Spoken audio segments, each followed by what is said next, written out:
This is the third legacy book that we've covered this year. This is legacy number 400 for Wolverine.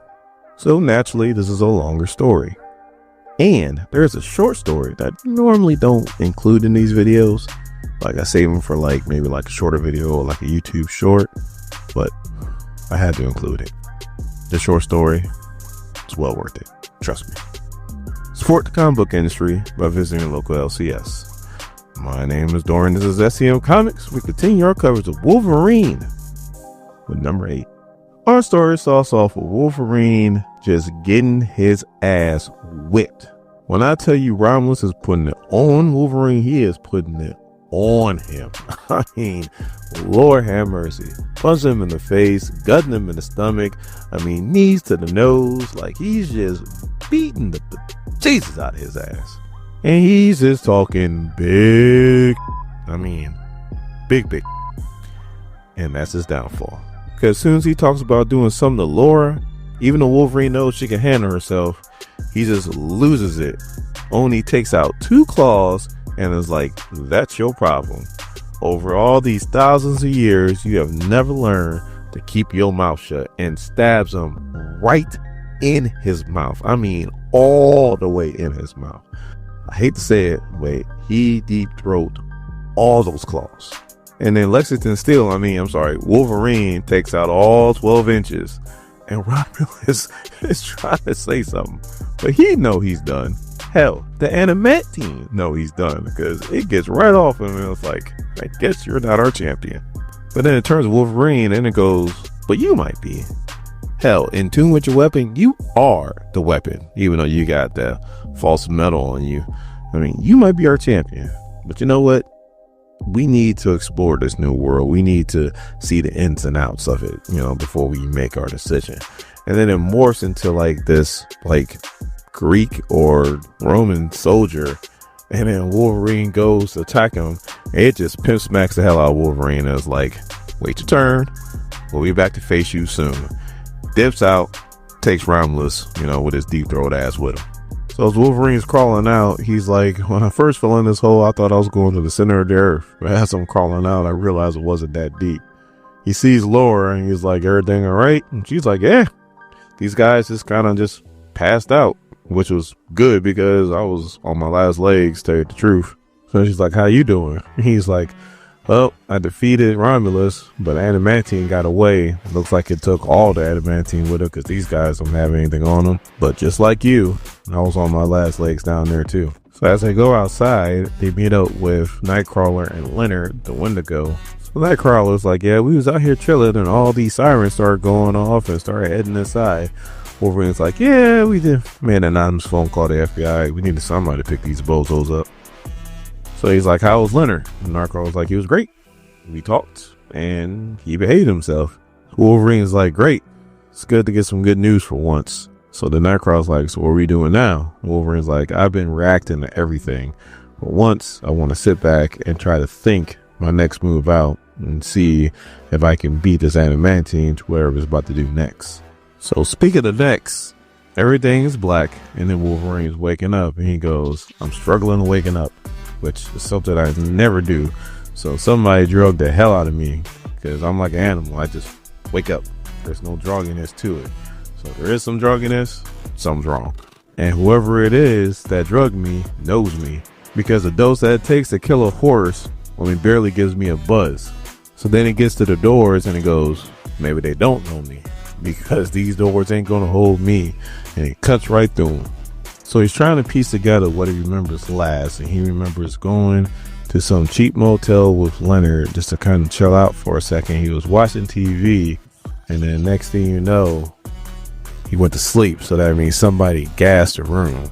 So maybe they do know him, because they used enough gas to knock him and Leonard out. And then we see who it is. It is Arcade. So yes, Arcade knows him and knows him well. And Arcade's like, I am here in the flesh. So Wolverine doesn't hesitate, just slashes the hell out of him. And it's a hologram. And he goes, well, not flesh exactly. Now Arcade is about to introduce Wolverine to his newest murder world that he designed just for him. Now if you're not familiar with Arcade, think Jigsaw. Except for Arcade's been around a lot longer than Jigsaw. Actually, the person who probably made the Saw series read one of these comics, read about Arcade, and was like, you know what? That's a good idea for a movie. Because Arcade's been around since the 70s. Like, he's been around longer than I've been around. Which is getting harder and harder to say these days because, you know, your boy's getting old.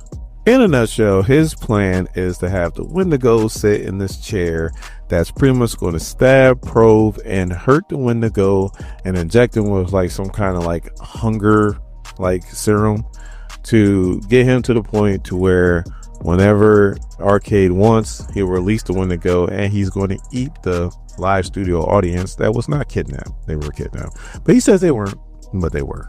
And all Wolverine has to do is make it through his little murder world and get to Leonard in time. But also too, Wolverine's mic'd up, so as he's getting like hurt and mangled through this murder world, Leonard will be able to hear everything.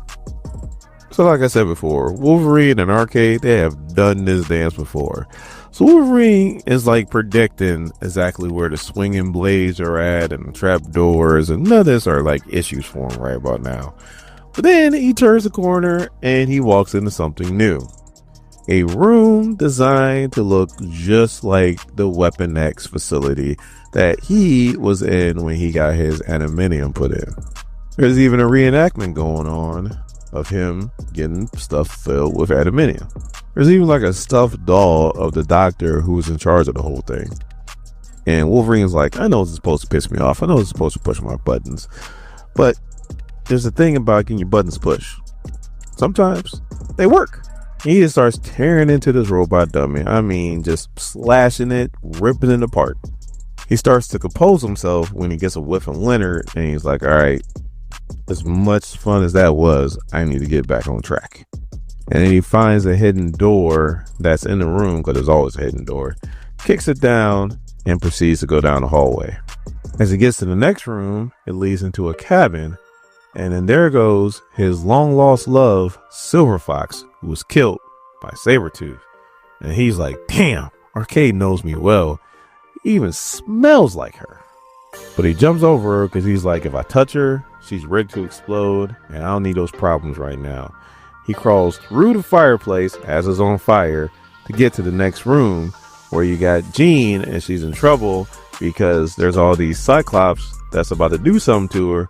Wolverine doesn't even pay attention. He's like, me and Cyclops made up a long time ago, and Jean's doing her own thing, so that doesn't even bother me. But again, he looks for the secret door that's in the room. He finds it, and he pushes through right to where Leonard's at. And the Arcade is like, well, damn, I guess I should have designed this a little bit better. You did that in record time.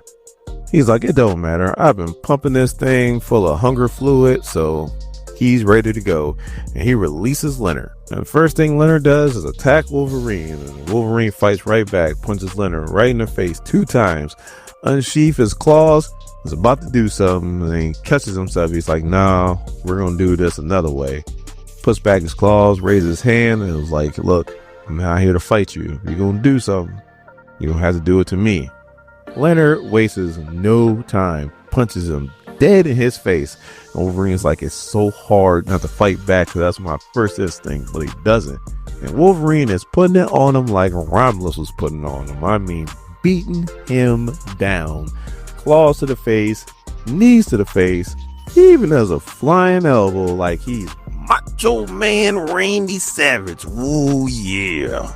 So Arcade's loving it. He's like, you might have got through my murder world in record time, but the result's still going to be the same. This Wendigo's about to chomp down all over this audience. Wolverine standing there is like, Leonard, what you gonna do? All of a sudden the Wendigo says, no. And Arcade's like, what the hell he say? And he yells, no. And Arcade's like, well, guess I gotta go to plan B. He hits a button and this dome falls on Wolverine. And he's like, well, it's glass, but it's also mixed with adamantium dust. So it's going to take you a while to slash through that. Plus, I got this acid that's the best acid in the world. I mean, it will dissolve you in about 2 minutes.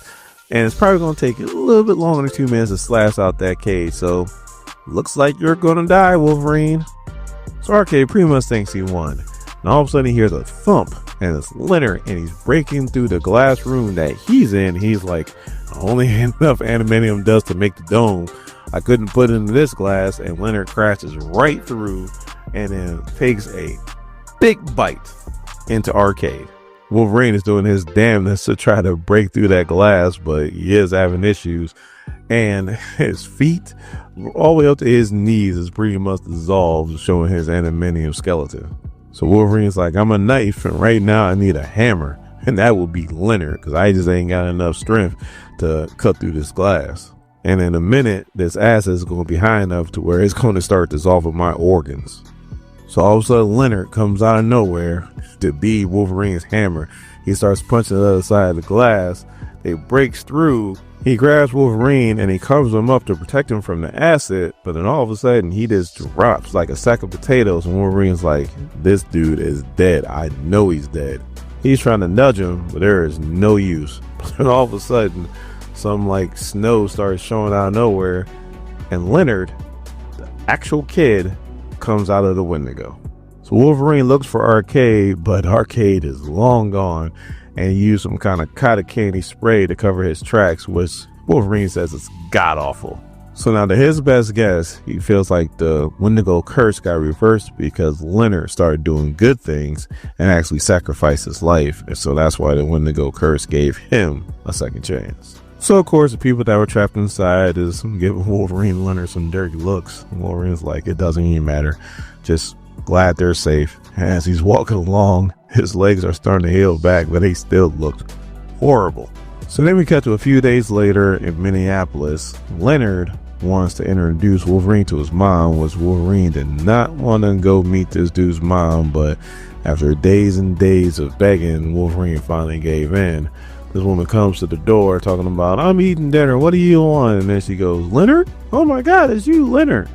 And then I guess his mom just starts rambling along. I guess she lost custody of Leonard, and I guess Leonard was put into the system. By the time she regained custody back of Leonard, Leonard was already gone and nobody knew where he was at. And then he heard that he was in Canada, and she just goes, I thought you were dead, and so on and so forth. It's like, Mom's a long story, but I want to introduce you to the man that saved my life. This is Mr. Logan. He introduced himself, and she's like, well, if you saved my boy's life, you need to come in for dinner. So Wolverine's sitting back eating dinner because he hasn't had a good home-cooked dinner in a long time. And he sees that this woman really loves her boy. She's like, she might have been through some things, look like she lived a life, made some mistakes, but the way that they love each other, why the system even stepped in, is beyond him. But then he also starts to remember the relationship with his mom, which is not good. So anytime he has a chance to see these moments, they're like bittersweet. He's happy for them, but he's sad for himself. So he helps wash the dishes because he hates people having to clean up his own messes. He says goodbye to Leonard. Leonard hugs him. Wolverine is like, hey, calm down. And he's like, you know what? All right, fine. Bring it in. And then gives Leonard a hug. So then we cut to a hotel room where Wolverine's just kicking back, watching TV, drinking a beer, just enjoying himself, when he hears a knock at the door, which is crazy because normally he would hear somebody come up, or at least smell somebody come up. He didn't hear anybody. He didn't smell anybody. So nobody should be at that door. So he gets there, and then there's a letter waiting for him. He starts reading it. In a nutshell, it's a letter from his mom. Now, if you know Wolverine, you know he is hundreds of years old, at least over 100. Like, he was born in like the 1800s, somewhere around there. No, don't know exactly when, but it's like probably late 1800s, something like that. And to his knowledge, his mom's not a mutant, and even if she was, she killed herself in front of him. So how's he getting a letter from her? She even says at the end of the letter, bet you're wondering how I survive. That's a story I can't wait to tell you. And then she signs it, Elizabeth Holland. We are not done, because years ago, we see Wolverine step into a burning house and somebody has been viciously arrowed down. And then we see this old man talking to this big old dude, and he's like, have you heard of the tale of the Vengeful spirit? And this big dude who's trying to eat whatever he's trying to eat is like, not now, man. I ain't got time for your stories. And he's like, well, you might want to hear this one, because unfortunately you kill women and children. So he's on his way. Man, this dude slaps the bejesus out this old man. I was like, didn't I tell you to shut the hell up? Old man that starts laughing like, yeah, if I was you, I would be scared too. And all we see is Wolverine go into the shrine, grab his armor and these 2 katanas, and he's about to go to work. So the big dude is still yelling at the old man when somebody says, my lord, there's a figure that's approaching. So he's like, okay, kill it. And all of a sudden, all these arrows come flying down, and it looks like a scene out of 300. Wolverine takes all these arrows, falls down, the big dude laughs, and all of a sudden Wolverine gets up, and the big dude's just like, oh shit. So the big dude's like, attack. And if I was one of his subordinates, I'd be like, you saw that dude get up, you attack. But they attack. Wolverine busts out his katanas and starts cutting people in half. I mean, clean in half. Dude's torso is separated from the rest of his body, and the other dude got his neck cut so bad, I mean, it's barely hanging on, so he should have just cut it off, but he didn't. He cuts another dude in half. So for this one, he started from the dude's twigs and berries and cut all the way up. So then the big dude says, bring me my horse. And he hops on this big thing. He's charging right at Wolverine, and Wolverine cuts this horse's head clean off, and a dude goes flying. I'm gonna go to hell for this, but the first thing I thought of when I was reading this comic was, look at that horse, look at that horse, look at that horse, look at that horse. Now why this big dude ain't running in the other direction as fast as he could is beyond me, but he still feels the need to start talking mess to Wolverine. Wolverine just drops a katana, is like, you don't deserve this medal. Pops them claws and is like, you deserve all this bone, and puts it right through the dude. I mean, it is brutal. So one of the villagers walks up to Wolverine and is like, oh, thank God you saved us. How can we repay you? And Wolverine just breaks down and starts crying, and he's like, I'm cursed. Like, this follows me everywhere. The blood, the death. Like, I don't know what to do. Oh, I'm saying to myself, you knew exactly what to do. That's why there's 50 dead samurai who thought they could do whatever they want to and found out that they can't. It was crazy, and that's pretty much how the story ends. Again, look at that horse, look at that horse, look at that horse, look at that horse.